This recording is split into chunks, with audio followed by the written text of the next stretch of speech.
Saudi আরবের পররাষ্ট্র বিষয়ক ভাইস মিনিস্টার ওনার সাথে আরও দুইজন উপমন্ত্রী সহ ওনাদের একটা হাই লেভেল ডেলিগেশন সৌদি আরবে থেকে এসছে বাংলাদেশে ভিজিট করতে। মূলত সৌদি আরবের সাথে বাংলাদেশের সম্পর্ক বর্তমানে বাংলাদেশে এই ফেব্রুয়ারি নির্বাচনের পরে একটি গণতান্ত্রিক সরকার গঠনের পরে ওরা বাংলাদেশ জাতীয়তাবাদী দলের সরকারের উপরে মাননীয় প্রধানমন্ত্রী জনাব তারেক রহমানের নেতৃত্বের উপর সম্পূর্ণ আস্থা জ্ঞাপন করেছেন এবং ওনারা আশা করছেন এবং বিশ্বাস করছেন যে এই সরকারের নেতৃত্বে অধীনে বাংলাদেশ সৌদি আরবের সম্পর্ক আরও উন্নত পর্যায়ে যাবে। আমাদের ভিতরে ওনারা খুবই আগ্রহী বিভিন্ন সেক্টরে বাংলাদেশে ইনভেস্টমেন্ট আনার এবং সেই ব্যাপারে মাননীয় প্রধানমন্ত্রীর সাথে ওনাদের বিশদ কথাবার্তা হয়েছে। বিভিন্ন সেক্টরে ওনারা এখানে fisheries, food, AI, technology, renewable energy, solar energy বিভিন্ন সেক্টরে ওনারা সৌদি আরবের সরকার এখানে বিনিয়োগ করতে তারা অত্যন্ত আগ্রহী।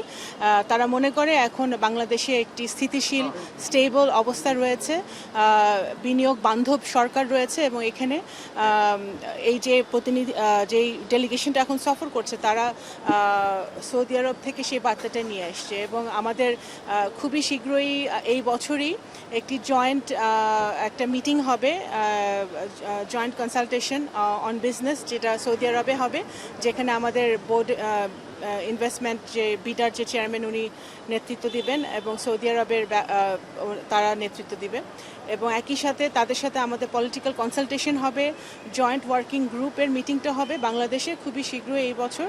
এবং এই সফরটি অত্যন্ত ফলপ্রসূ ছিল এবং মূলত তাদের এই উদ্দেশ্যটা ছিল আপনারা জানেন যে রিসেন্টলি গালফ ওয়ারে আমাদের বাংলাদেশি কিছু ভাইরা ওখানে নিহত হয়েছে সৌদি আরবে 3 জন, তাদের কথা ওনারা স্মরণ করেছেন এবং তাদের সম্পূর্ণ সহযোগিতা ছিল সৌদি আরব সরকারের, যাতে আমরা আমাদের ভাইদেরকে যারা মৃত্যুবরণ করেছে তাদেরকে ফিরিয়ে আনতে পেরেছি আমরা তাদের সহযোগিতায়।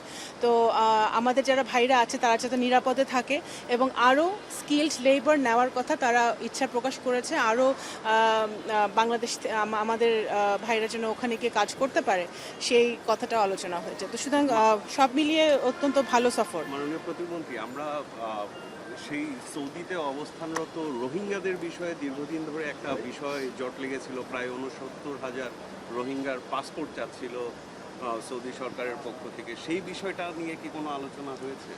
সেই বিষয় নিয়ে আসলে খুব একটা আলোচনার অপেক্ষা রাখে না, কারণ এই বিষয়ে অলরেডি আমাদের মিশন যে সৌদি আরবে আছে জেদ্দা এরিয়াতে তারা এটা নিয়ে কাজ করছে এবং এটা অ্যাকচুয়ালি কোনো নতুন কোনো ইস্যু না, এটা মূলত এটা একটা সেটেলড ইস্যু। তো এটা নিয়ে অলরেডি আমাদের যারা বাংলাদেশে মিশনে আছে ওরা কর্মরত আছে এবং সৌদি আরবের সাথে তারা এটা নিয়ে যোগাযোগ আছে। প্রধানমন্ত্রীর সৌদি সফর নিয়ে কিছু জানিয়েছেন কিনা?